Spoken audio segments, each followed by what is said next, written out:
Hi everyone, this is lecture video 5. Its topic is continuity of a function. And I want to start by reminding you the very intuitive way of understanding continuity. So intuitively, any function whose graph can be sketched over its domain in one continuous motion without lifting the pencil is an example of a continuous function. So what do we mean by this? If you want to have a continuous function, you need to draw its graph without lifting your pen. Not lifting your pen here means you cannot make any breaks in your graph, right? So you cannot do this. So, and you cannot make any sudden jump like this in your graph. So breaks and sudden jumps are actions that violates continuity of a function, okay? So you see here a very nice connected smooth graph, which is drawn without lifting your pencil. So this is a very simple example or very essential example of a continuous function. And in this section now, we investigate more precisely in a more technical way what it means for a function to be continuous. Okay, let's start. Let me move these two. So what is continuity? Here is the formal definition taken from your course book. And this definition is divided into two parts, as you can see. At an interior point, how do we define continuity? And at endpoints, how do we define it? So you need to check this equality for your function to be continuous at an interior point C. So what do you see here? First of all, your function should have a limit as x goes to C. And second of all, your function has to be defined that at the point x equals C. And third, these two things, the limiting value and the evaluated value of your function has to be equal to be a continuous one, okay? And at the endpoints, the only difference between this and these two, as you noticed, you have to use one-sided limits, okay? So what is happening here, let me explain through this picture. So you have a function over an interval AB, right? Over an interval AB. So at the endpoints, at the left endpoint and right endpoint, as you can see, we are looking at one-sided limits.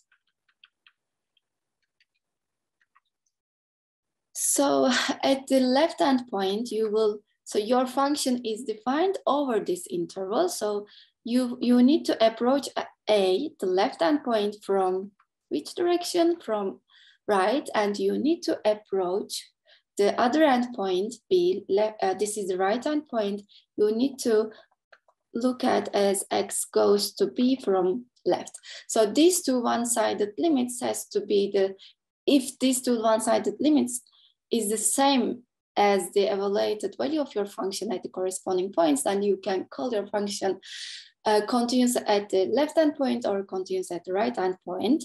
And what we check at a middle point, okay, at this interior point C, you will look at your function, take its limit as x goes to C. No one-sided limits here, be careful because it is an interior point.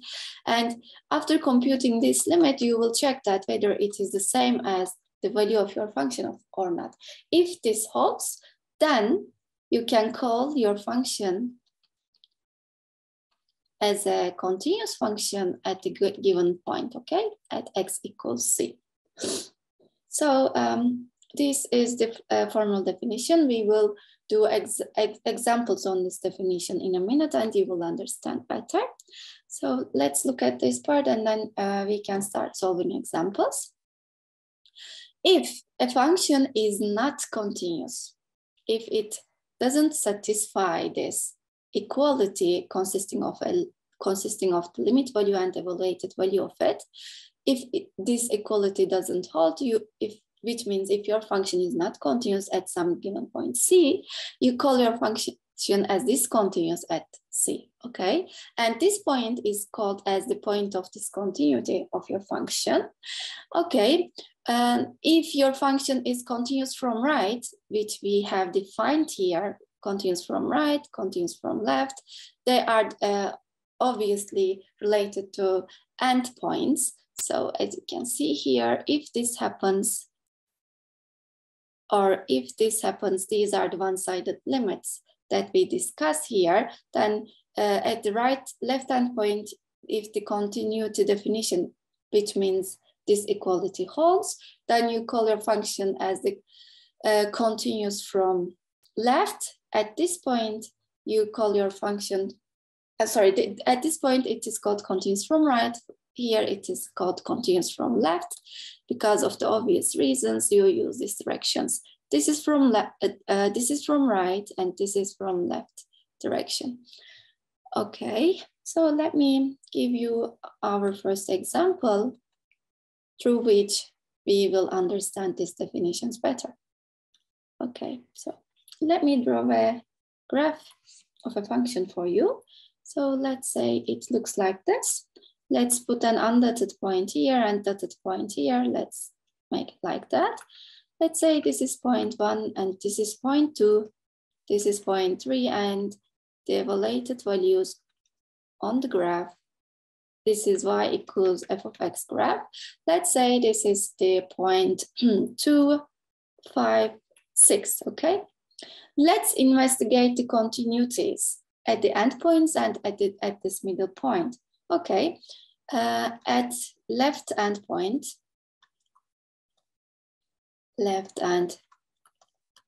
which is x equals 1, what happens? So let's check the continuity. Check continuity at this left endpoint. How do we check that? Of course, by looking at this one-sided limit. So at the left endpoint, you need to look at this one-sided limit, meaning that we will look limit of the given function as x goes to 1 from right. What is this limit? You can easily see the limiting value if you check the values are approaching to this value too, right? If you check the graph, you will see that as x goes to 1, the values of your function is approaching to the value 2. So the result of this limit is 2.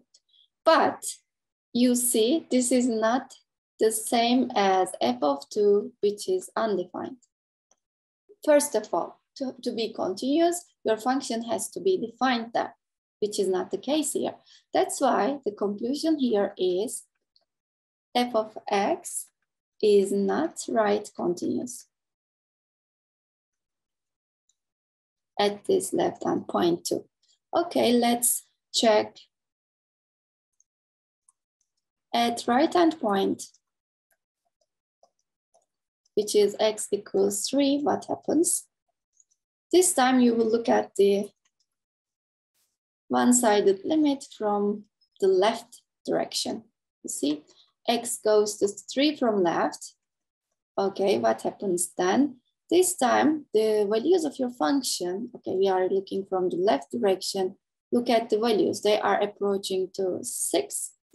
And is this the same as the value of your function there? Exactly. So you see your function is defined at 3 as 6. So this equality holds just like given here. The value of the limit is the same as the evaluated value of your function. Then you can conclude that your function is left continuous at the right-hand point. Okay, what happens at the middle point at x equals 2? At x equals 2, let's check the definition of continuity quickly. Limit of f of x, x goes to 2. Be careful, please. At the endpoints, I use one-sided limits, but at the middle point, there is no one-sided limit. You see, this is the usual limit. What is it? So look at the graph and look at both directions. In both directions, you see that the values are approaching to 5, which is the evaluated value of your function at 2. So this limit is the same as the evaluated value. This means that your function is continuous at the middle point. Okay, this is how you should check the given definition. Okay, so let's summarize all those things that we have discovered in this box. So how do we check the continuity of a given function at a middle point? First, we check whether the function is defined at the given point or not, okay? Where C lies in the domain of F, of course. And then we check whether the limit exists. And then, third item, we check the limit is the same as, whether the limit is the same as the evaluated value, okay? If you check all those things, so there are three things here to be checked. If they all hold, meaning that you check this equality, which is the definition of the continuity. So this definition, in fact, includes three different items to check, okay? If they are all satisfied, meaning that this equality holds, then you call your function f as a continuous function at given point C. Okay, this is how we check the continuity. So let's put a remark about the continuity test here. Remark. So I will show you three different cases where things may go wrong while checking these three items. So look at my first case. This is a graph of a function behaves like this. Okay, let's say this point is 1 and this point here is 5.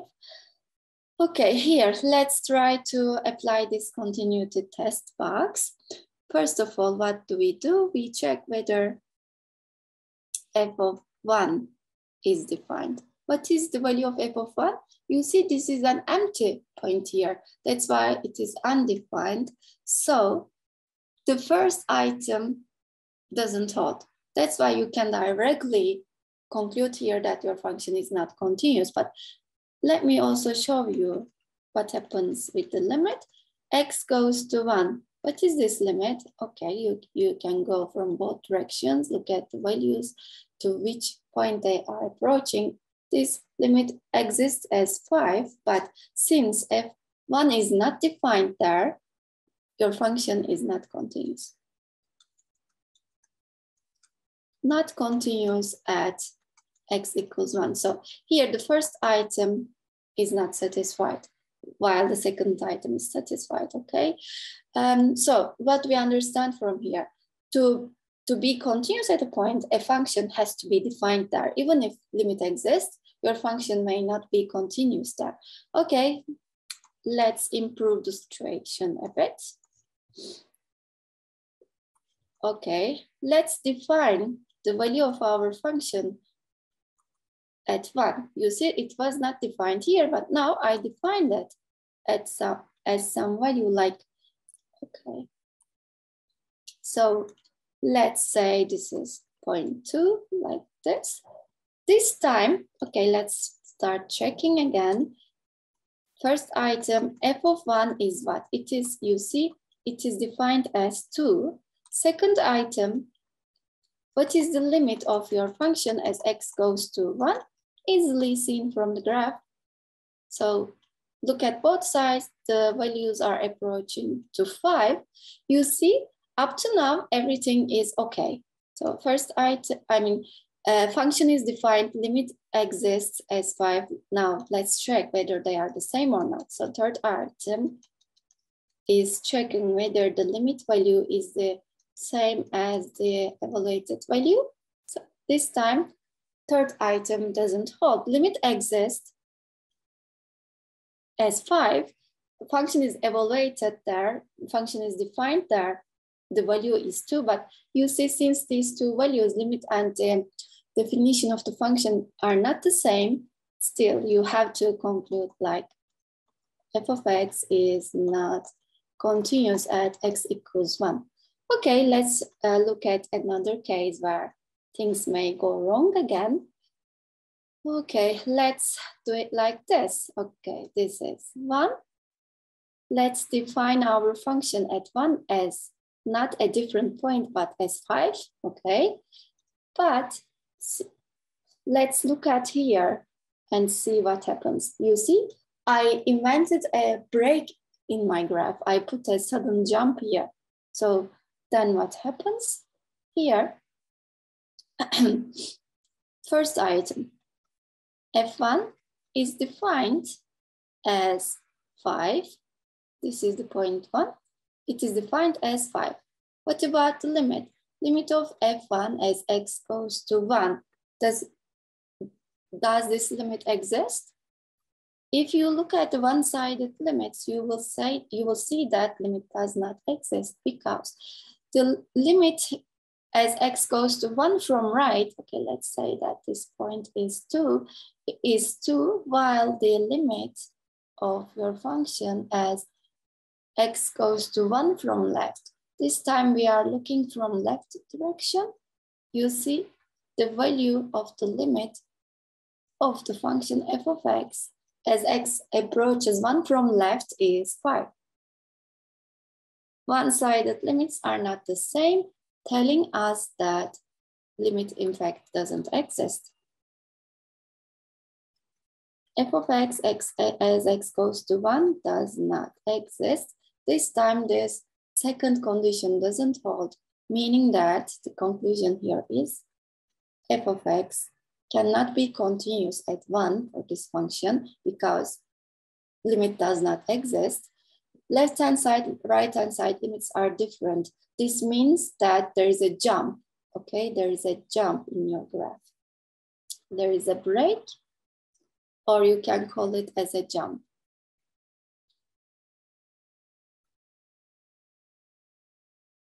A jump in the graph. So if you see a jump like that or a break like this in the graph, you can directly conclude that your function is not continuous there. Continuous at x equals 1, okay. So you see these 3 cases are the ones where things may go wrong about continuity. Now, to have a continuous function, what we should do about the graph, let me fix the graph so that to have a continuous function, the graph should look like this for this particular example. So I have to define the value of 1 like 5, but then I cannot make a jump or a sudden break like this. I have to continue without lifting my pencil, okay? So if the graph looks like this, then everything works well. Let's check first. F of 1 is defined as 5. Second thing, what is the limit? Limit of your function as x goes to 1. Okay, let's check from the graph. So all the values are approaching towards 5, and you see the limiting value is same as the defined value there, because I forced the function to have the same limit and the same definition by drawing the graph without any jumps. Okay? So goes to 1 is 5, which is the same as f1. That's why this equality holds. So this time f of x is continuous function at x equals 1, okay? So this remark is, I think, very crucial to understand what is a continuous function and what may go wrong about continuity, okay? So after this essential example, we can solve other exercises from your course book. Look at this example, please. At which numbers does the function f appear to be continuous? Explain why. What occurs at other numbers in the domain? Okay, let's start solving it. At x equals 1. So what happens at x equals 1? I am looking at this point. So let's check whether it is a continuous function or not. to see it, I need to look at the limit, right? Limit of this function as x goes to 1 from, okay, you can check one-sided limits like this, from left, from right. So let me quickly write them down. From right, the limit, okay, let's start with left direction. From left, this limit is what? Look at the values from left. You see, all the values are going to 0. And limit of this function as x goes to 1 from right. From right, here are the values. You see, from right, the values are approaching to 1. In fact, this is always constant. Since these two are different, limit does not exist.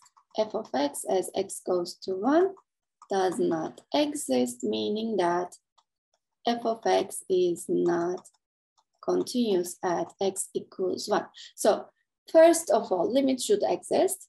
Second thing, f has to be defined there, and these two values have to be the same to have a continuous function. So at x equals 1, we can directly see that there is a sudden jump here, causing left-hand side and right-hand side limits are different. So your function doesn't have a limit at x equals 1, so it is not continuous. So look at the other point at x equals 2, what happens? So this time, limit of f of x, x goes to 2 is what? You can quickly look from both sides and see that limit exists as 1. What about the value of your function at 2, at the point 2? So you see it is defined here. There is an undotted point here, but the dot is here at 2. But you see they are not the same, meaning that f of x is not continuous, again, at x equals 2. Maybe we can also look at x equals 3. At x equals 3, what happens? So look at the limit. X goes to 3. Okay, both directions you can check. You see, if I look at the graph, the values are approaching towards 2 from both sides. Is this the same as f of 3? F of 3 is here. The value of f of 3 is 2. You see they are the same, which means that your function is continuous. Okay, so like this, we check continuity by checking these conditions. Okay, let's look at this function. This function is called the unit step function. And let's check the continuity at x equals 0. So what happens at x equals 0? At x equals 0, let's check whether limit exists to that. Limit of f of x as x goes to 0, look at from right, from left, and from right. So limit of f of x, x goes to 0 from right and left. So from left, the value of this limit, as you can see, is 0.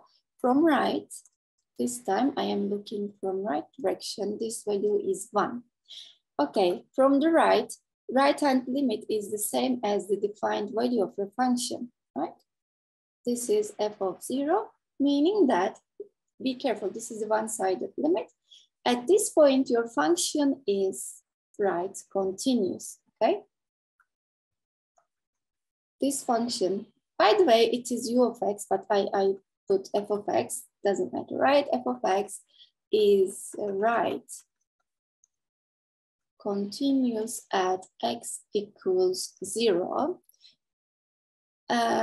Then, if you compare these two limits, you can see that overall limit without one-sided things, this overall limit, since these two values are different, does not exist. If your function doesn't have a limit there, it cannot be, is not continuous at x equals 0. You see, sometimes this may happen. A function may be right continuous at some point, but in the overall thing, it cannot be continuous at all. Okay, so let's move on. Till now, we investigate the continuity at a particular point, right? At 0, okay, at 1, at 2, you see, we always look at a particular point, but now we want to generalize this to over an interval. Okay, what does it mean to be continuous over an interval? Not a particular point, but over an interval. So we call a function continuous over an interval if and only if it is continuous at every point of that given interval, okay? So look at this function, look at this example and try to understand the interval over which it is continuous. So f of x square root 4 minus x squared, maybe I can remind you something here. Recall, let's put a very quick recall here. Okay, you know the circle equation, right? Circle with center 0, radius 1. So its equation is like this. If you solve this equation with respect to y, 1 minus x squared, there is this plus minus sign here. So you see this circle has 2 arcs like this. Maybe I should use another color for the lower arc. Okay, at this upper arc, all the y values are positive. That's why the equation for this part is the positive square root, while all the y values are negative for this lower arc. That's why it is given with this extra negative sign in front. Okay, that's why this upper part is given as positive square root of 4 minus x squared. Okay, so if you check any point over this interval, okay, now we are looking over this interval, at any point over the interval minus 2 to, let's try to check the continuity quickly. So for example, choose an arbitrary one, look at the defined value and look at the limit. They are the same. So at any point this happens, at any point on this interval, let's write this down. F of x, x goes to a, where a is any point on this interval. What is this? This limit is the same as the evaluated value. You see, this is the evaluated value limit. Let's say this point is a, they are the same. So this function, f of x, given as this expression, is continuous over on this interval. For any point of this interval, this equality holds. On at the endpoints, you will just put the one-sided limit notations there, but this continuity definition still holds so that you can call it continuous over this interval. So this interval at the same time is the domain of f. So we say that f of x given by this expression is continuous over its domain. Okay, like this. So if continuity holds at every point on your interval like that, evaluated value is the same as the limiting value, then you can call your function continuous over some interval. Okay, let's look at the next example. If 1 over y equals 1 over x function, whose graph looks like this. Okay, first of all, let's investigate its domain. This is part A, y equals 1 over x. So what is the domain of this function? So you see, except 0, you can put any value x here, right? Domain means collection of all the points at which your function is defined. So except 0, 1 over x is defined. That's why you can write the domain set like this, all real numbers except 0, okay? So now, except the origin, which is the x equals 0 point, any point at any point, let's choose, I don't know, x0, any arbitrary point.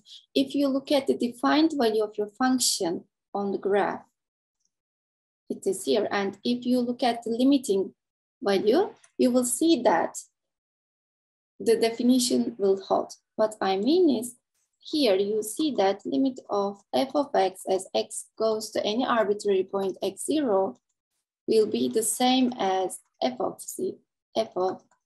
x0, which is defined as 1 over x0, right? This will always hold when x0 is different than the origin point. That's why now I can call this function as continuous, is continuous over its domain, which is this set, okay? So in other words, we can say that this function is not continuous at only x equals 0 and is continuous for all x real numbers such that x different than 0, okay? And this expression defines the domain set of f. That's why I write here continuous over its domain, or continuous for all these numbers that corresponds to this domain, okay? And look at part B, please. In part B, they give us the identity function, okay, part B. So f of x, let me draw its graph. So the identity function, this is y equals x. And you see here again, at any point, if you look at the evaluated value and the limit value, they are, this is the evaluated value and the limit value is the same. That's why f of x equals x, which we call as the identity function, is continuous for all x real numbers. So if your function is continuous for all real numbers, you call it as continuous everywhere. You can also say it like that, okay? So like this. Let's move on. Okay, you will see more examples here. For example, in this figure, we just investigate a similar one, y equals x, and I think this is y equals x plus 1 because it is moved 1 units up. Anyway, so over this graph, if you look at the value, evaluated value, you will see that it will be the same as the limiting value, which is this limit number here. So part A, the function given in part A is continuous everywhere. Or you can especially look at 0. So let me write the conclusions here. Okay, so f of x is continuous at x equals 0. In more generally, it is continuous everywhere, but let's investigate the 0 point. Okay, its evaluation is here. And if you look at, this is the evaluated point, look at the limit, it is the same as the limiting point, so it is continuous at 0. What happens in the second case? This time, okay, limit exists as 1, yes, but you will see an undotted, an empty point here. So f of 0 is not defined, undefined. That's why your function is not continuous in this case at x equals 0. What happens here? Okay, it is defined this case, but limit which as x goes to 0 is 1, which is different than f of 1 given as the number 2, so not continuous. At x equals 0 here, what goes wrong? Limit of f of x does not exist as x goes to 0. Because, why? Because left-hand side limit is different than the right-hand side limit. If so they are different, meaning that limit does not exist. If there is no limit, function is not continuous at that point 0. Okay, what happens here? Again, around 0, your function doesn't have a limit. Also, function is not defined for x equals 0. Right? Okay. F of x is not defined for x equals 0. That's why not continuous at x equals 0. And in the last case, y equals sine 1 over x. This is an interesting function, and I mentioned about it in my previous lecture videos. So around 0, this function oscillates infinitely many times, as you can see from the figure. Around x equals 0, this function oscillates too fast between, okay, let's write quickly, +1 and -1. So it does not have a limit as x goes to 0. This does not exist. That's why, in this case, given function is not continuous again. You know, there is infinitely many oscillations here between -1 and 1. So there is no finite unit number that your function is approaching. So no limit, that's why no continuity. Okay, so let me move on. You see, except the first case, all the given functions are not continuous and the reasons are different. You know, here, the reason that your function is not continuous because it is not defined that. In the third case, even if it is defined, limit and the definition is not the same. This was the problem. Here, left one-sided limits are different, so no limit, no continuity. Function is not defined there because it grows too huge to infinity, and here, infinite many oscillations is the reason of being not continuous. Okay, let's quickly go over these definitions of continuous functions. These are so natural definitions. Okay, if the function f and g are given as continuous functions at some particular point, then their sum, their differences will also be continuous. This means that continuity concept respects addition, respects summation, respects scalar multiplication, also respects product of functions. It respects ratios provided that the denominator function is not 0, and also respects powers and nth roots. You remember, we go over the same properties about the limit while we are covering the limit section.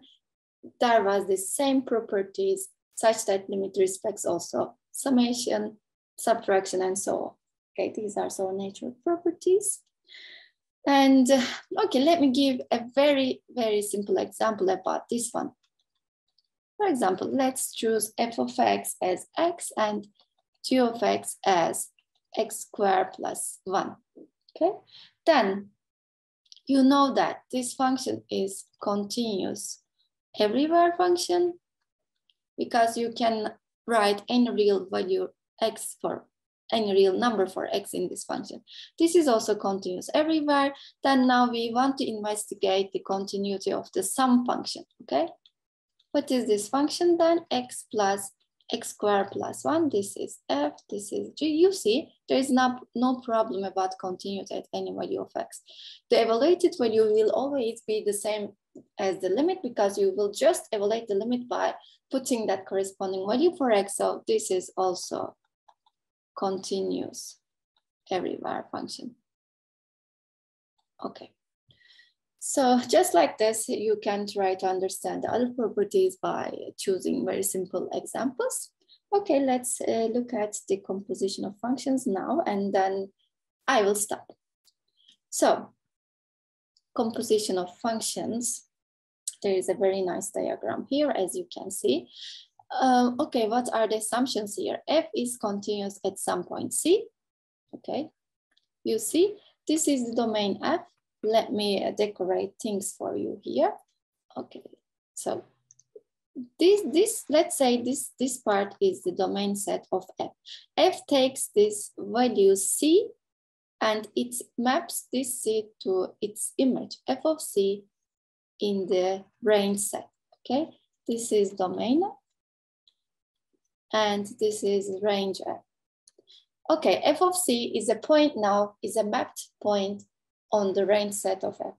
Then G takes values from the range set of F. You know, what does this notation mean? Okay, let's remember this notation from high school. Okay, you can write this composition notation as this one. You know, first you evaluate F at the point C like this, and then you put this value inside your function G. So now we are searching for whether G function is continuous at this point, okay? So it takes this point now. Range F is now the same as the domain G, right? So this set is now served as the domain G because G function takes whatever comes from the image of F. So range of F is in fact now the domain set of G because G takes points from here, which is the range of F. Okay, it maps f of C to this final image thing, which is this one. Okay, and finally, the last set is the range of this G function. Okay. So what we are doing is, how can we check the continuity of this composition function? This is the composition function. We check its continuity at x equals C. How do we check it? First of all, F should be continuous at C because you start the point with the point C and you map it with F. That's why F should be continuous at C. And then you take this image, which is f of C, take this point and map it with G function to this final image. So this time your function is G, your point is this one, and you need to check that whether G is continuous at this f of C image. If F is continuous at C and G is continuous at f of C, then finally you can conclude that the composition function is continuous at the point C. Okay, so it is what is written here. If G is continuous at that, if F is continuous at C, then the conclusion is composition is continuous at x equals C. Okay, so let me show you examples on this diagram, about this diagram. Okay, in part A, let's investigate. Here, y function given as this thing, which is the composition of, let's call this function as f of x, and let's call the square root function as g of x. So if you compose g with f, what you do, you have to evaluate g at f of x. So you will insert f of x here, right? Which is given as the x squared minus 2x minus 5. So this is high school information. Now, let's check the continuity of f function. Since it is a polynomial, okay, f of x is a polynomial. Polynomial functions are, this is a polynomial, and polynomial functions are continuous everywhere. Since it's a polynomial, continuous everywhere function. Okay, then look at g function. G is just a square root of x function. It is also continuous everywhere. G of x is in fact square root function, which is continuous. By the way, square root function is continuous on its domain, continuous for